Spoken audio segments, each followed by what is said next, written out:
Merci d'écouter le Grand Direct sur Europe 1, il est 9h30. Voici le journal des médias tout de suite avec Guillaume Janton. Et à la une ce matin, Valérie Damido se verrait bien rejoindre TF1. Jean-Marie Bigard, victime d'un malaise sur scène, et un ancien agriculteur de L'Amour est dans le pré pousse un coup de gueule contre l'émission. Et on commence donc avec Valérie Damido qui se verrait bien rejoindre TF1. L'ancienne animatrice de DNCO sur M6, experte du marouflage, officialise ce matin sa participation à Danse avec les stars dans un entretien au Parisien. L'occasion d'évoquer son avenir à la télévision. À la question « Avez-vous d'autres projets à la télévision ?», l'animatrice répond clairement non, mais elle n'exclut pas une arrivée sur la première chaîne d'Europe. Intégrer TF1, pourquoi pas ? Il faut demander à Ara Aprikian, le directeur général adjoint de la Une. Valérie Damido précise néanmoins que sa priorité actuelle n'est pas de se remettre dans la lumière. Valérie Damido qui n'a plus d'émission à la télévision. Jean-Marie Bigard, victime d'un malaise sur scène. Dimanche dernier, alors qu'il était en pleine représentation de son spectacle à Florac en Lozère, Jean-Marie Bigard s'est effondré sur scène, victime d'un malaise. Le comédien sortait de 3 anesthésies et il a souhaité remonter sur scène un peu trop tôt. Suite à cet incident, Jean-Marie Bigard a pris la décision de reporter ses représentations pendant 2 semaines.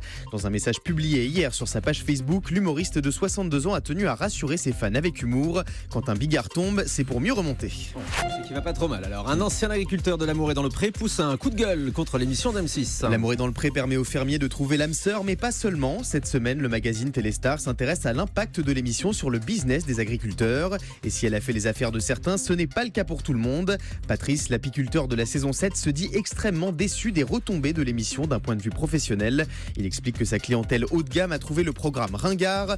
L'agriculteur en profite pour tacler à son tour l'émission avec ces mots. Il faut dire qu'elle est bas de gamme, ça ne vole pas très haut. Même moi, je n'arrive pas à la regarder plus de 10 minutes tellement je m'ennuie. M6 toujours, Wendy Bouchard s'explique sur son départ de la chaîne. Wendy Bouchard a quitté M6 à la fin de la saison dernière pour rejoindre France 3 où elle co-animera un divertissement culturel avec Dave.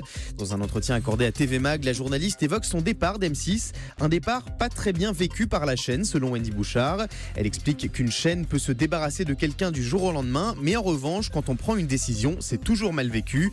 Wendy Bouchard souligne qu'M6 a fait certains choix dans lesquels elle n'était pas, comme Ambition Intime, la nouvelle émission politique de la chaîne présentée par Karine Le Marchand la saison prochaine. Denis Brognard révèle une anecdote surprenante survenue pendant le tournage de Koh-Lanta. Alors que le jeu d'aventure à succès de TF1 fera son retour le vendredi 26 août prochain en prime, Denis Brognard a raconté au site MyTF1 une histoire incroyable qui lui est arrivée pendant le tournage de l'émission. Entre 2 enregistrements, l'animateur vedette de TF1 s'est improvisé sage-femme. Sur Koh-Lanta, à mes heures perdues, je fais beaucoup de photos. Et je me suis retrouvé un jour dans un village complètement perdu. Et je me suis retrouvé nez à nez dans une petite case sur pilotis au bord de la mer, face à une femme qui était en train d'accoucher, dans des conditions très difficiles. Et j'ai eu la chance d'arriver à ce moment-là, de pouvoir prévenir notre médecin de Koh-Lanta, de pouvoir faire hospitaliser cette femme, sachant que dans ce village-là, on accouche à la maison, comme c'était le cas chez nous, à la fin du 19e ou au début du 20e siècle. Et de faire profiter des compétences des personnels médicaux de Koh-Lanta pour que cette grossesse, qui était encore une fois très très difficile, se déroule bien et qu'un petit garçon prénommé Chance en cambodgien voit le jour, 3,5 kg finalement dans de bonnes conditions. Quelle belle histoire, tout ça pour la promo de Koh-Lanta.